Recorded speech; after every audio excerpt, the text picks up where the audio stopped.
Hi, everybody, and hello, Loretta. I think we're on episode 11.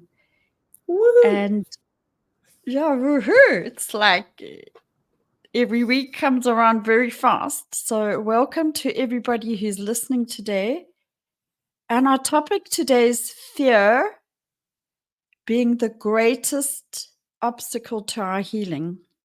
Now, I do paraphrase that from an applied psychoneuroimmunology book, but it's very much been embedded in my own journey, and I think Loretta would agree it's a very critical part of our healing journey, or not healing, to use really bad language, and actually of our lives. But because we're focusing on health and to really bring to people the missing link in their physical healing, we are going to focus on physical health and, of course, physical, mental, and energetic health all go together. But we are going to focus this. I'm going to kick it off.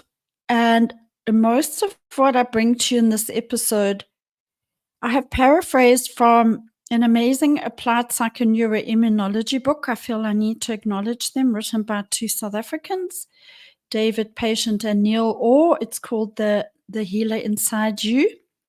It's unfortunately out of print, but you can get it on Amazon on a Kindle.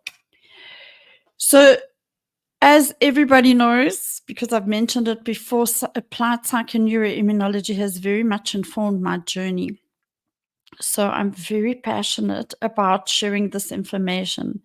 David Patient, by the way, if people don't know, both these authors are South Africans, and he was the longest living AIDS patient in the world, actually. And his partner, I think, was Neil Orr. But anyway, Neil Orr at that stage was a professor at UCT researching applied psychoneuroimmunology. And so that's what makes this book so powerful, is you had a person applying it and became the longest living AIDS patient ever in the world. I don't know if that's changed because he died a few years ago. And there was Neil Orr working on all this cutting edge research. So Neil Orr's gone off in a different direction now with other kinds of research. So I thank him, though, both of them, and the person who brought this book to me, because it truly informed my journey as a foundation. So let's kick off with this episode. We're going to cover a brief overview of why fear is the biggest obstacle to our healing. Quickly have a look at what types of fear are we talking about, and why is fear such a powerful force in our lives?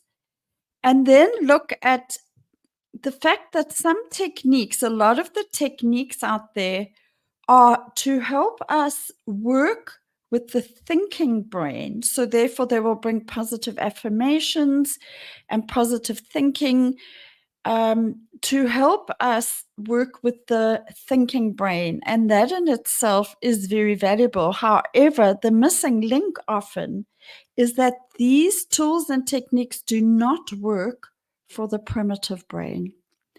So we're going to talk just a little bit about the difference between the thinking brain and the primitive brain. And then I will lead you through the 7 fear principles as outlined by this applied psychoneuroimmunology book. And Loretta's going to either butt in or pick up from there with how she successfully used her tools and techniques to navigate fear with her clients, and whatever she needs to say. We intuitively just do this most of the time. Okay.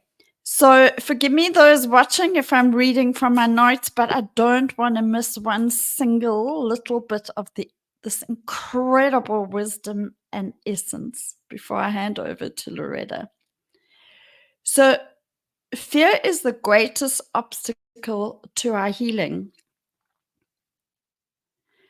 And why?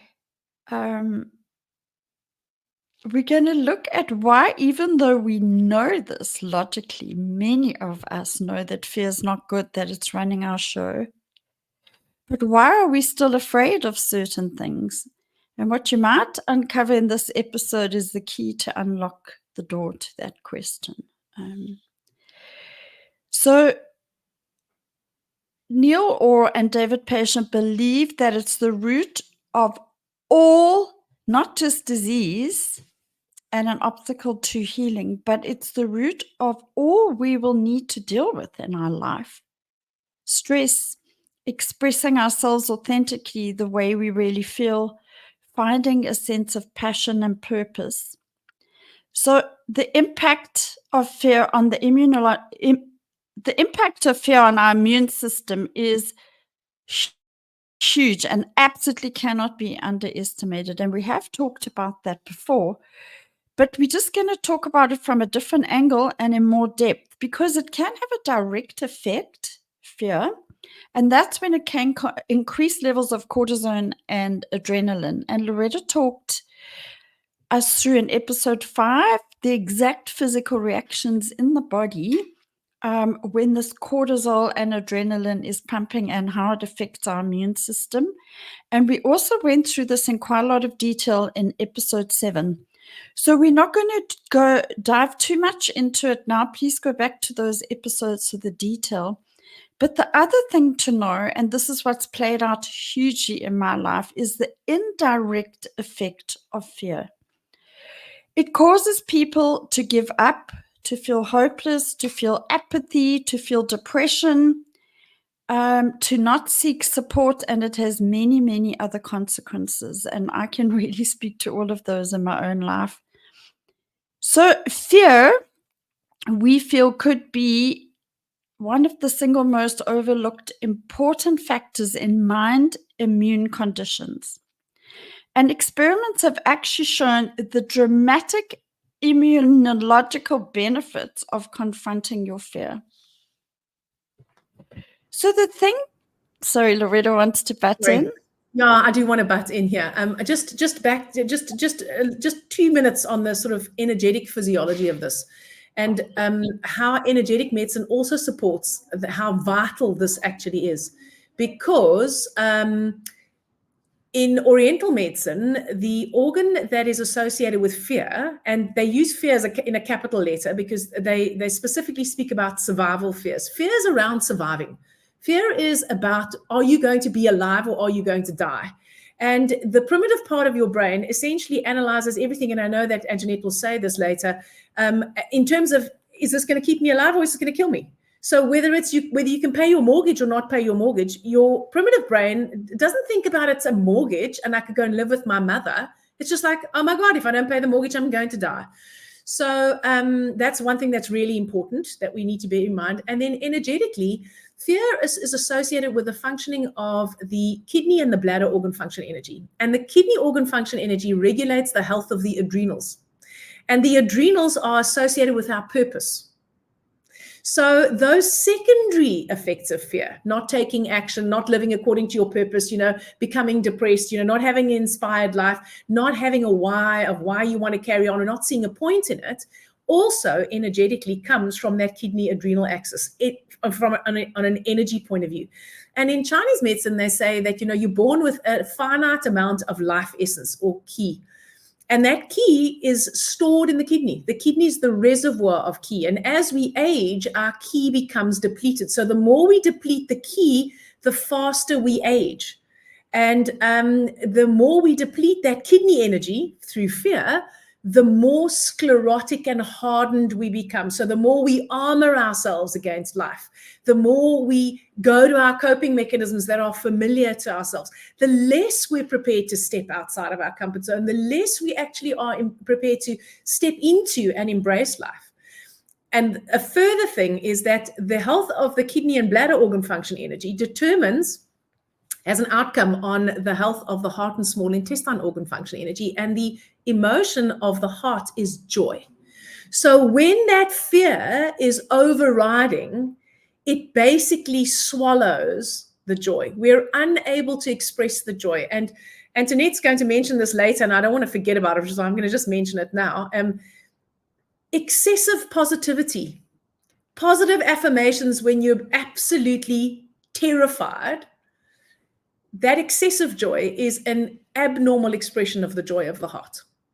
So what ends up happening is you exacerbate the stress on the heart and small intestine organ function energy. So energetically, that's what fear does in the body. And the heart and small intestine is associated with the autonomic nervous system, which is the fight and flight and the rest and digest. So if I don't know how in Eastern medicine I don't know how they knew this. All right. It's absolute bloody genius, actually.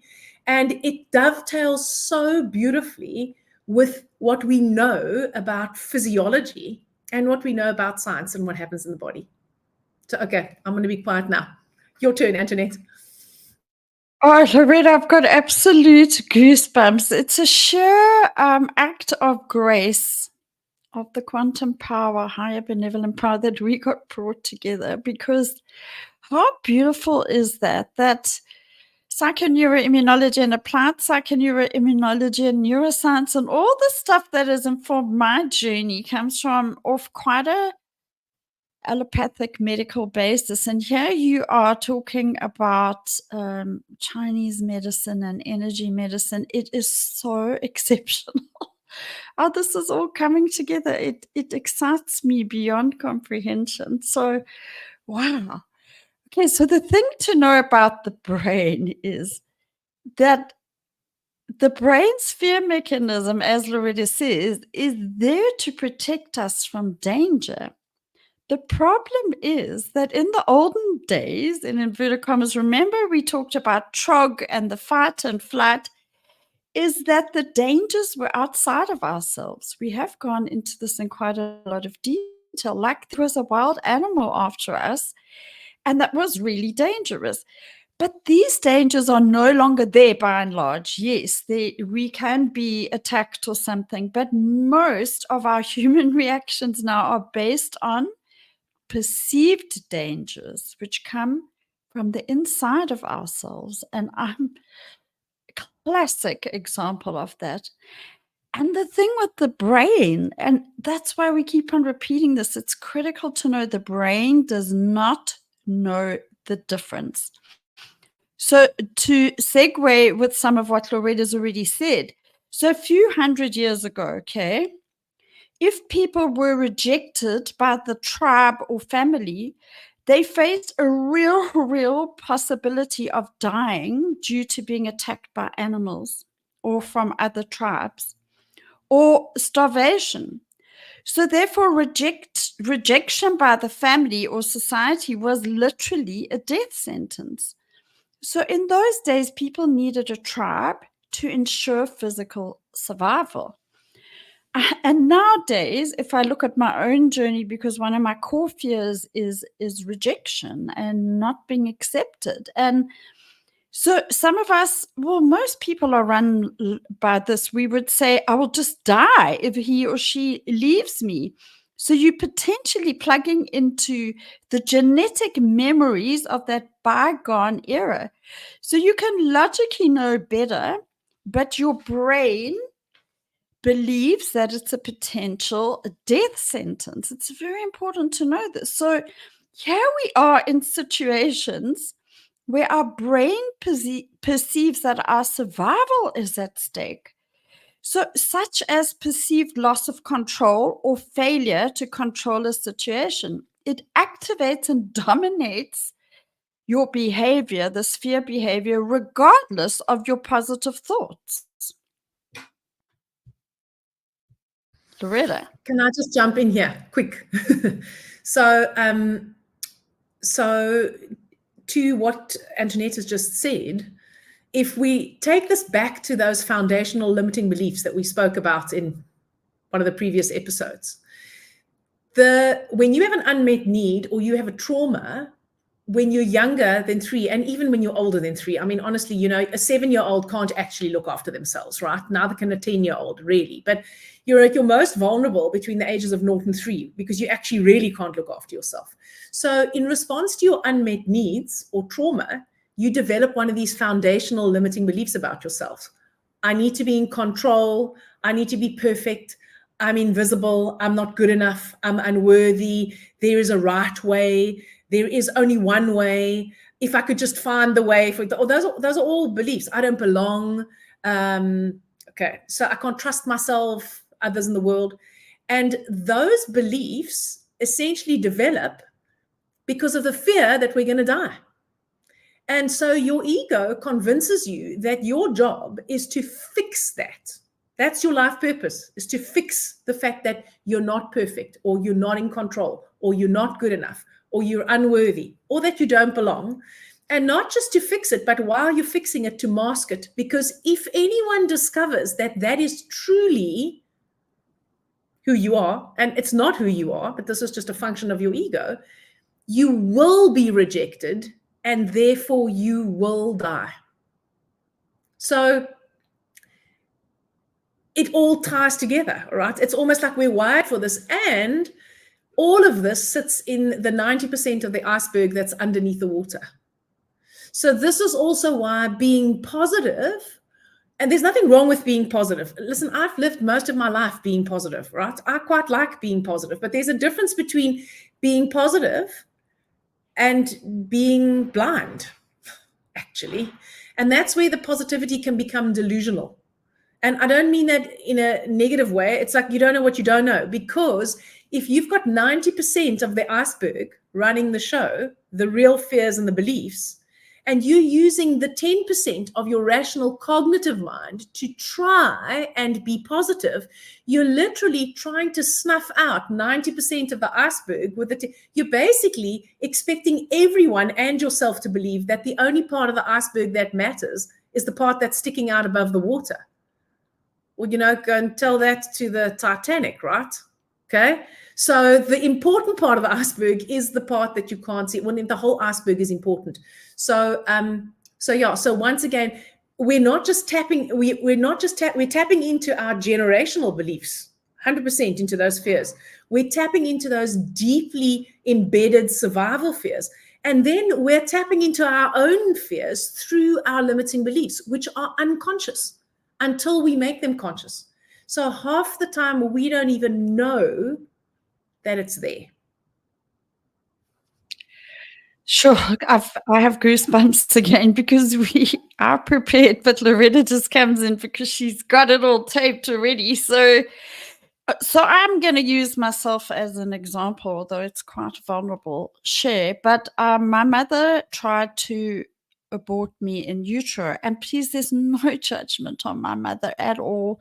We have a great loving, there's huge forgiveness. We have a great relationship. But what that did for me is created a very, very, very deep unconscious limiting belief that it's not safe. Life is not safe, especially love or anything that's deep connection. I'm just not good enough. I mean, the limiting beliefs it created in me, and with it, huge fear and anxiety, which I didn't know about until I started working with my unconscious. That, for example, if I show up now on a podcast, I still have huge fear coming up beforehand, because this part of me that feels like I'm literally going to maybe die if I'm rejected, for me goes even deeper than just, not being part of a tribe because I might starve. It's actually like, it's like so terrifying for me that I won't be safe, and not being safe for me is being unloved and unliked. And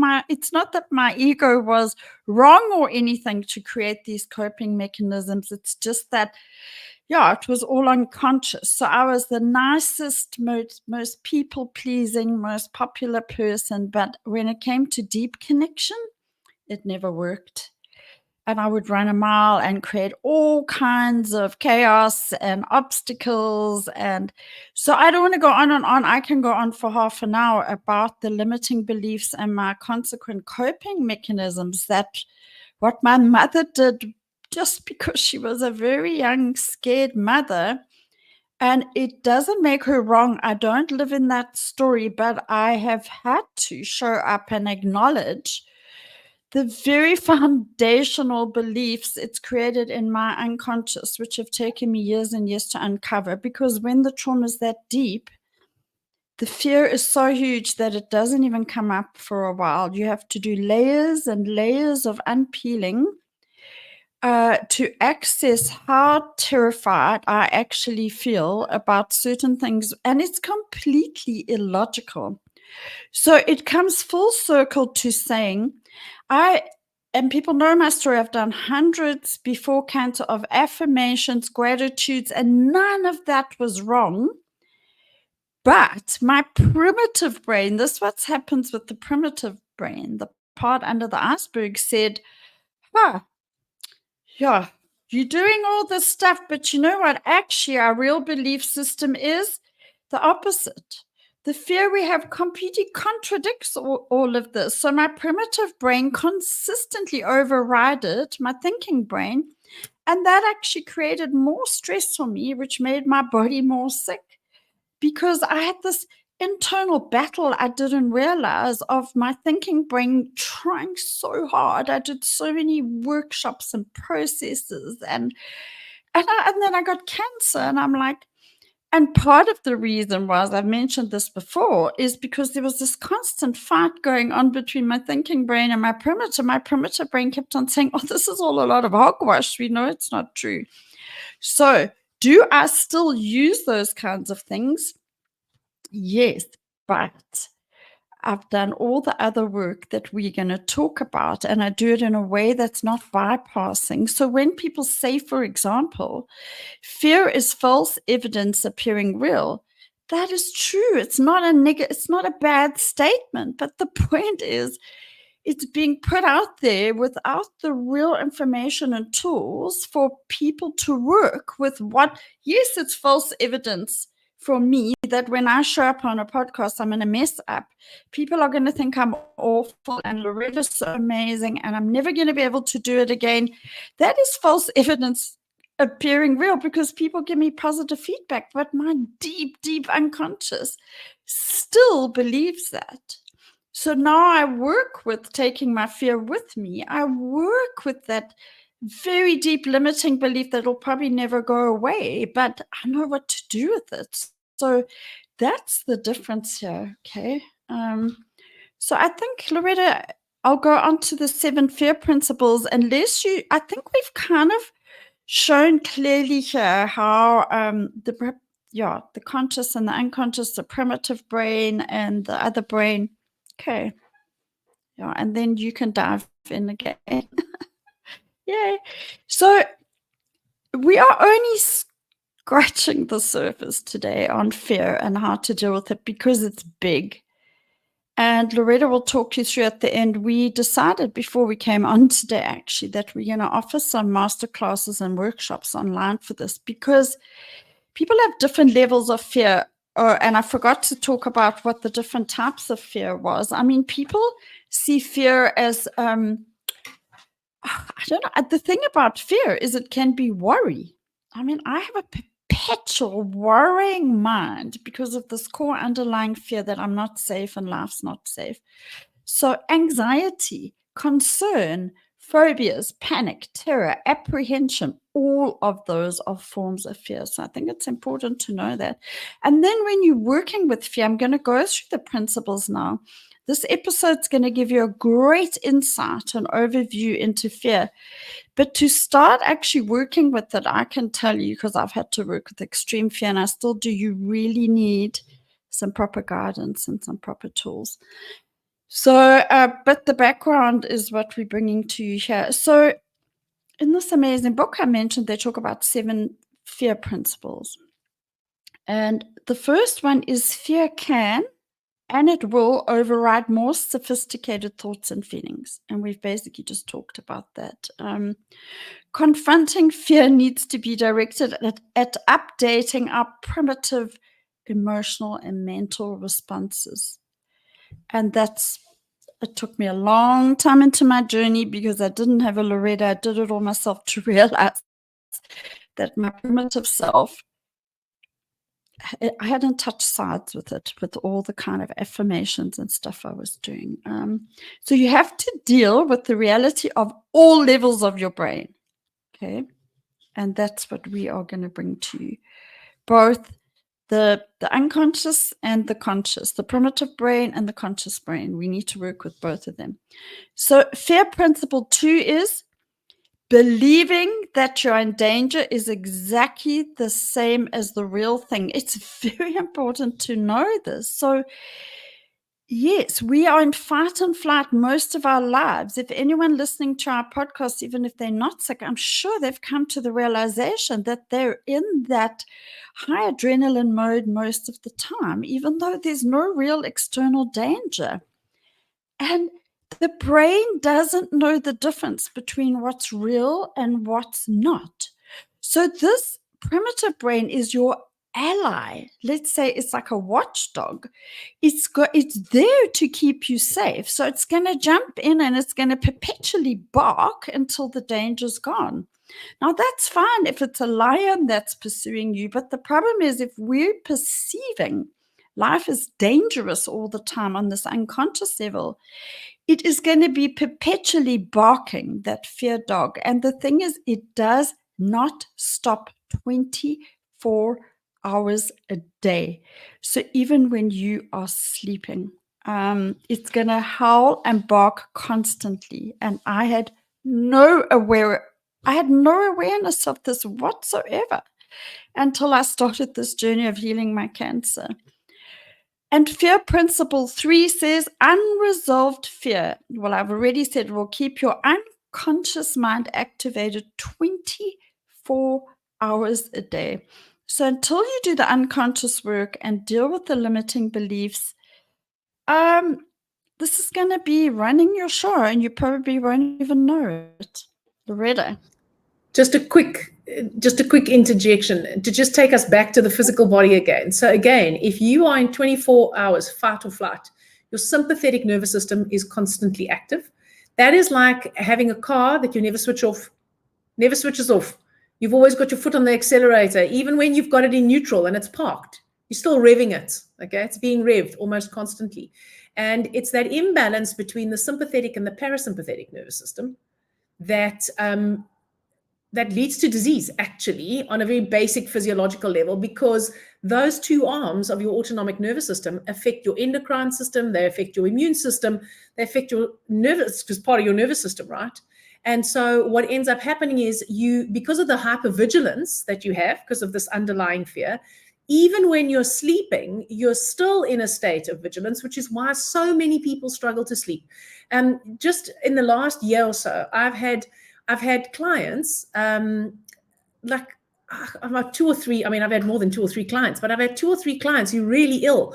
And the common thing between those 3 people that I can think of off the top of my head is none of them sleep. Their sleep is broken. They struggle to sleep. They don't stay asleep. They don't have refreshing sleep. And I've got one client in particular who was incredibly fearful and had a history of severe trauma. In fact, her husband got murdered. Her husband was murdered. It was a gang killing. And, the police knocked on her door at 3:00 in the morning to say, sorry, but your husband's dead, right?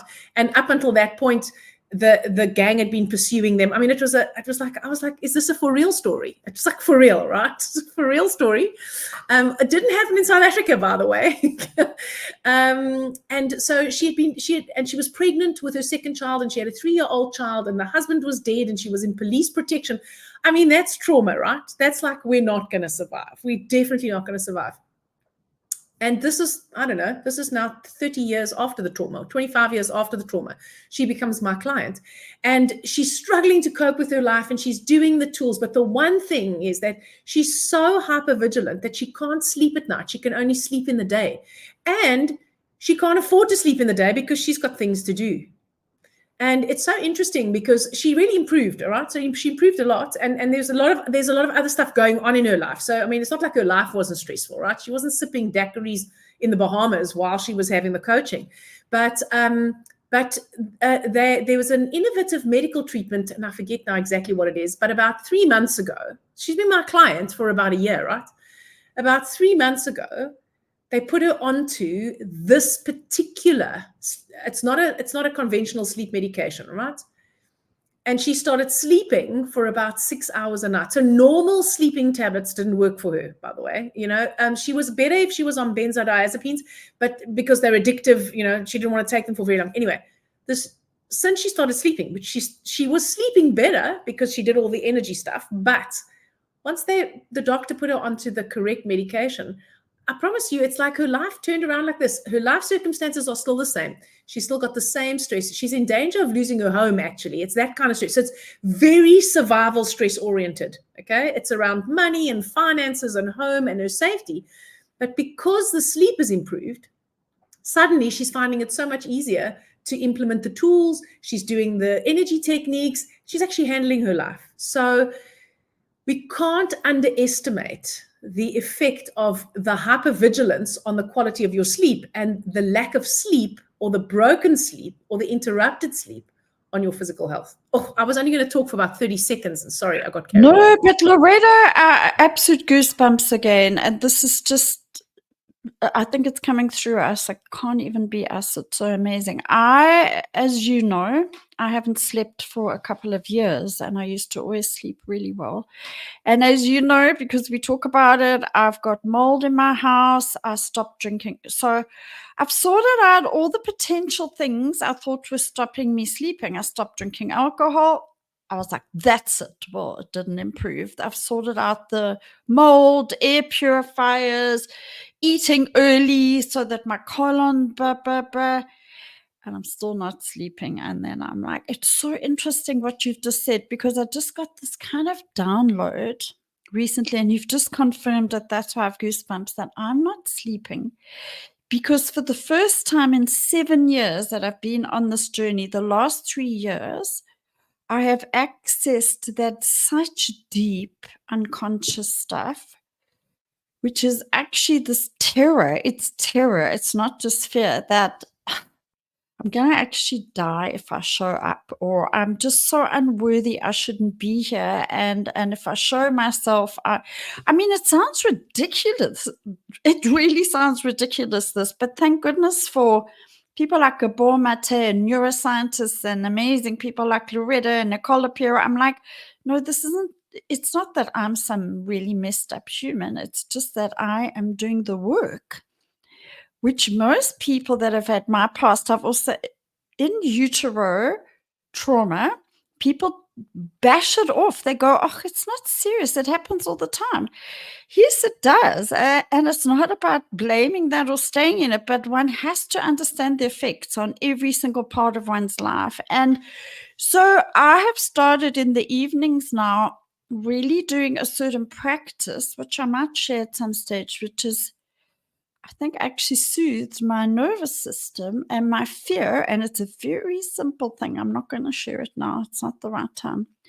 And I have started sleeping. And sometimes it's after a few glasses of wine, because I was traveling. Sometimes I wasn't sleeping in a place there was no damp. So I think you've hit the nail on the head. And without sleep, Loretta, I can tell you, as a person who managed my anxiety well and didn't even know I had fear, but I can't even function, and I'm very far into this path without sleep.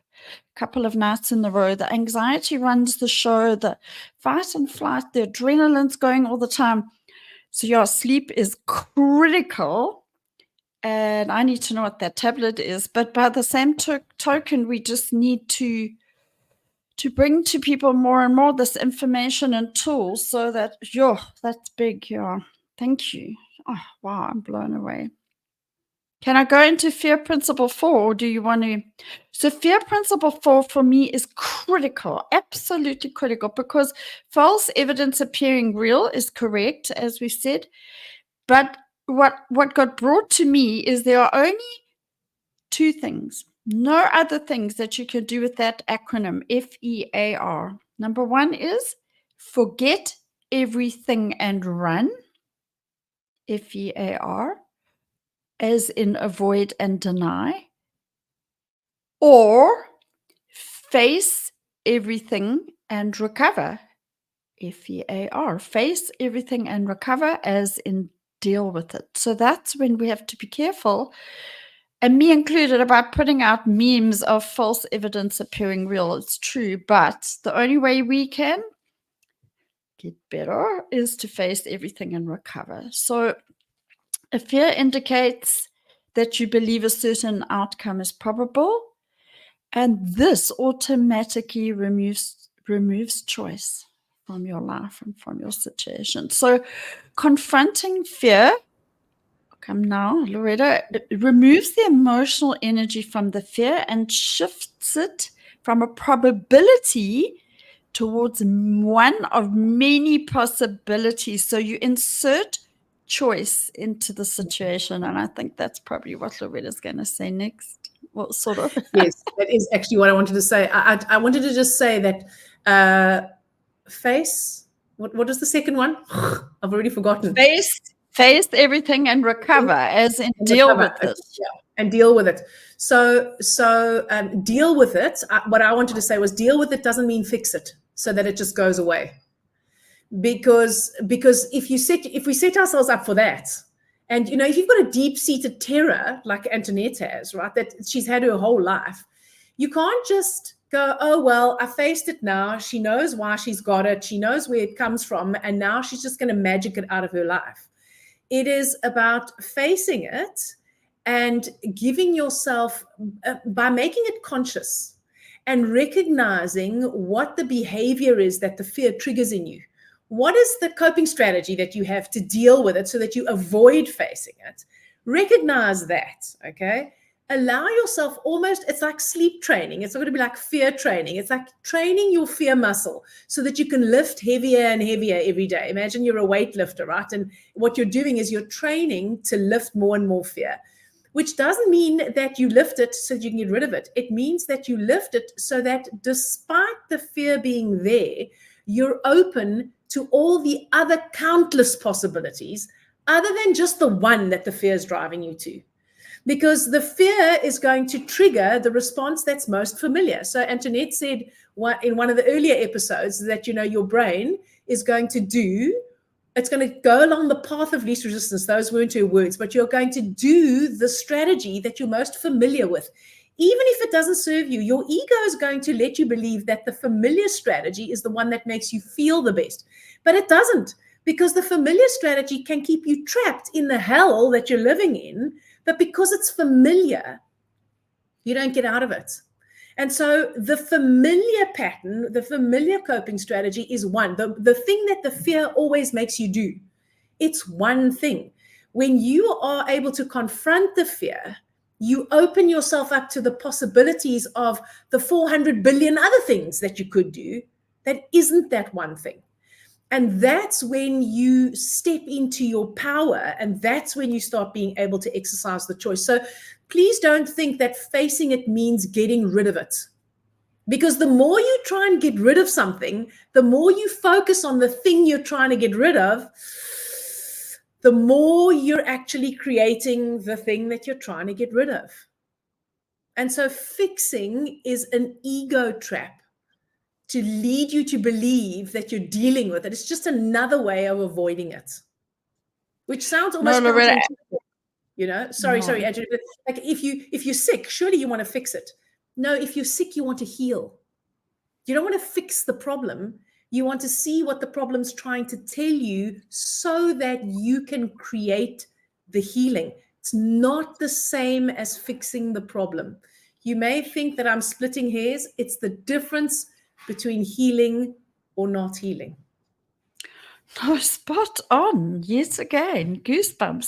I mean, fear principle 5 is fear is nothing more, nothing less than the unanswered question, what if? So, as far as the primitive brain is concerned, how can I survive?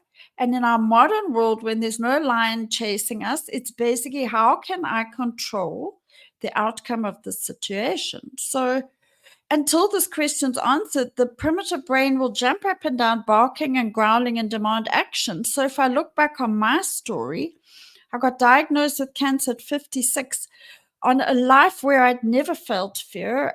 actually. I'd never felt fear. I never knew this terror was residing in me. It was so covered up by unknowingly. It's not like I was trying to fix something, but I was automatically, my ego took me to a life of being over controlling, over successful, over people pleasing, bypassing self-help and spirituality tools, unknowing. I didn't know any of that until I started down this path. So yes, Loretta, you're 100% right. And then once this fear started coming up for me in the last 3 years, I've realized, no, only in hindsight, hindsight is 2020. That's why my story has some value, maybe, is I tried to, even at this stage, far into my journey, I was like, oh, this is ridiculous. I'm so terrified. It's like, I'm so anxious today. Let me just pull out another one of those tools I've got in my bag.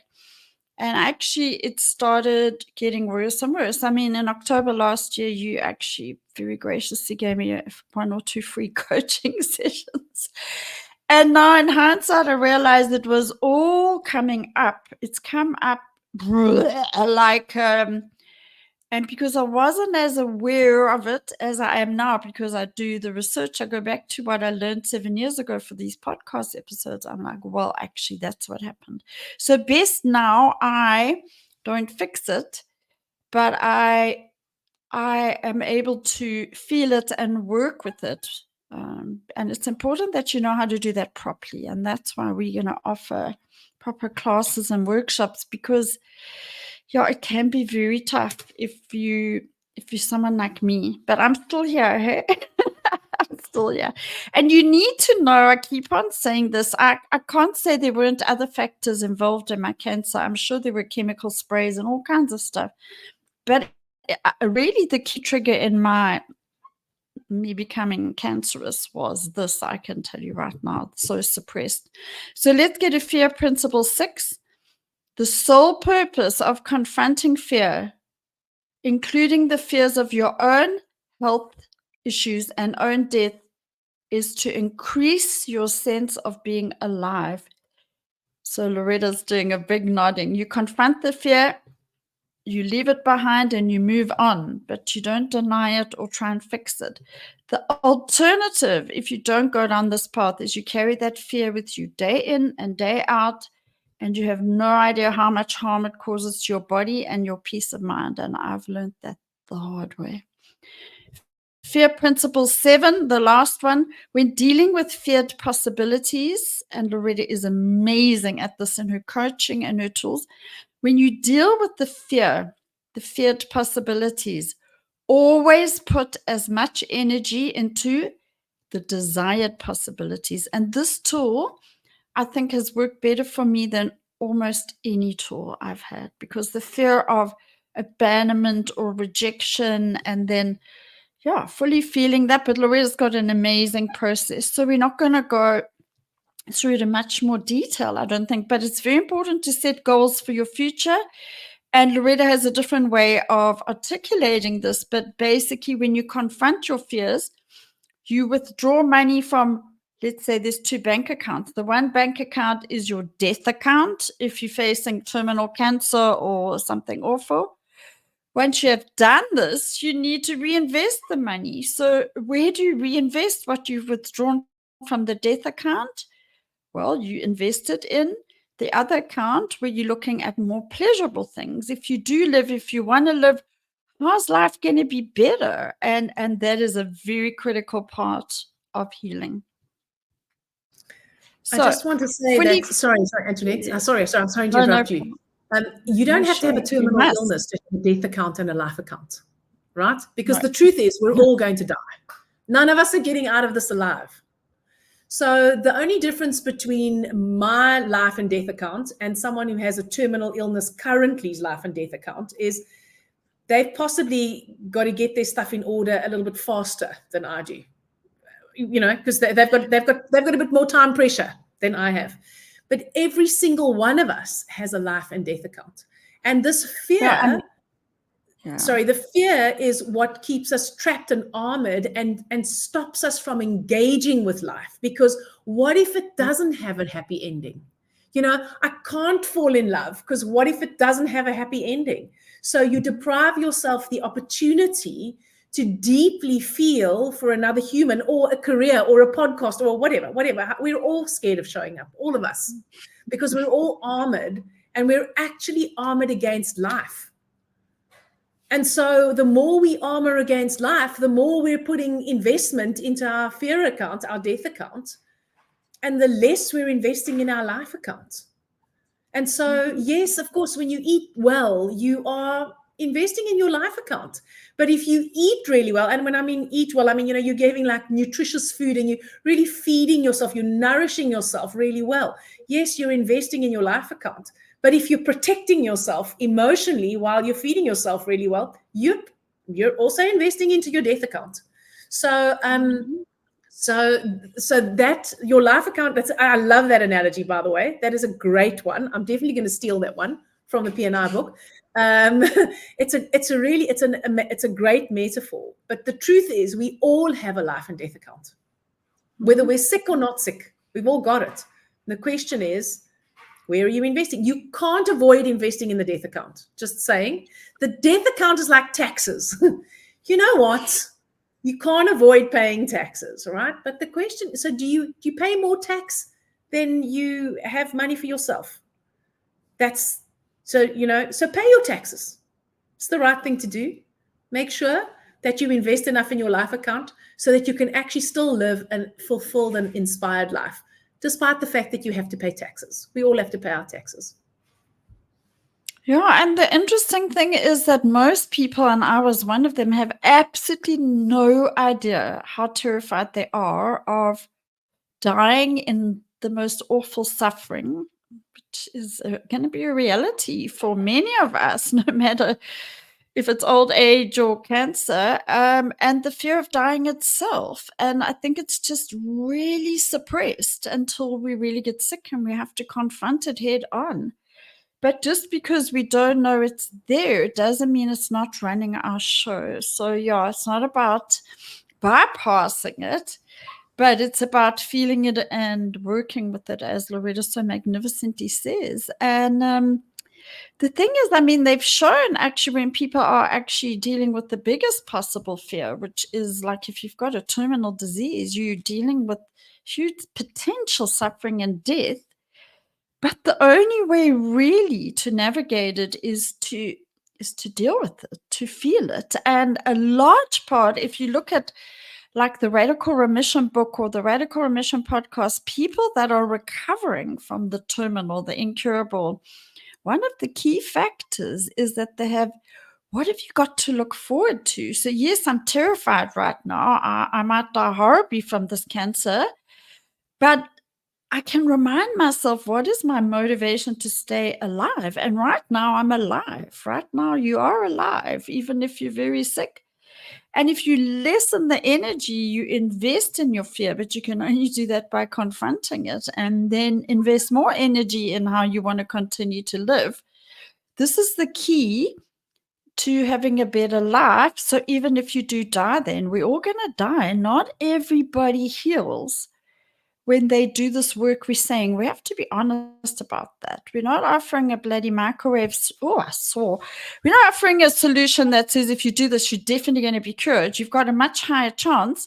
But if you die, you're going to die well and with more peace. And your whole life until you die is going to be freer. So I'm done, Loretta. I don't know if there's anything else you want to add. I just want a last thing about the dying thing. And I think that that's really relevant. There are ways to die. So, just like there are different ways to be birthed. You can have a home birth in water with candles and music and loved ones, and they can sing for you when you come out of the birth, whatever. Imagine that's like the best birth. Okay, that's my version of what would be the best birth. Or it can be an emergency and you can be being delivered when your lungs aren't fully developed and you've got to go into an incubator, and you can survive all of that, right? Lots of babies have survived. Thank goodness for medical intervention. The truth is, I think we have a choice around death. We might have less of a choice around birth. I don't know. Maybe we have a choice. I don't know. But you know what? We do have more of a choice around death. And I mean, I think we need to do a whole episode on death, probably a whole series on death. I'm certainly not an expert on it, right? Not even remotely. But I do believe that that healing is not necessarily a resolution of your symptoms. I've seen people who heal still die from their disease, but the way of the death is different. It's just a different kind of transition that I've seen for myself. I've seen it with my nearest and dearest family members, and I've seen it with a couple of my patients. And there are ways that we can do it in with less resistance. So we're going to end this by saying that Antoinette did allude to this, or she mentioned it earlier. We were discussing this before we started this podcast. And we were like, yeah, well, this is such a deep topic, and we're going to have to do 6 podcast episodes and da-da-da-da. And we came to the conclusion that actually this is probably not the kind of thing that we can do in enough depth in a podcast episode. But we are going to be offering a masterclass. We are going to do a masterclass on fear. We're going to tell you some of the best tools and techniques that we know to deal with it. And we've earmarked the 30th of October. It's a Wednesday. Of course, we've done none of the back end. So there's not a page. You can't go click and pay for it yet, right? Because we only thought about it this morning. But we are going to do it. So if you're keen, you can email one of us and we'll put you on the list. And once we've got the back end sorted out, we'll let you know. There will be a cost involved in that. We're looking at 450 Rand for South Africans. It's about $27 if you live outside of South Africa. You are going to get much more value than that. We guarantee that. And if there's enough interest, then we might actually extend that into a workshop where we'll actually then take you step by step through all of the processes. Because sometimes it's great, you hear the process, you see the sort of process in action, but it's difficult to take yourself through it. So we will be bringing you that in the near future. So if you're keen, send us an email. We'll put you on our list and we'll let you know as soon as we've got the back end sorted. And in the meantime, though, we, either one of us or 2 of us together or singly, will be back for more information on the missing link in your healing next week. Thank you so much for joining us. This has been a long one. Thank you for seeing it right out through to the end. We really appreciate it. Yeah, hopefully there was major value in it. And I just want to end off by saying I did a whole lot of podcast episodes with a guy called Gary Ramsey before Loretta and I renamed it and started on this journey. And Gary did die, actually, from his cancer, but he died. I think his death process was to show all of us how to die well. I think we die how we live. Well, I know that. And Gary, if you go back to the last 2 episodes I recorded with him, they're still on the podcast. The graciousness and the peace, and he said it was, honestly, he was very suffering. I knew him very well personally, but he was good. And that's what we all need to strive for. So doing this work will bring us to the highest level of resurrection, to use Gary's language, whether it's in this life or after this life. So yeah, stay tuned. Bye, Loretta, and thanks for listening, everybody. Hi.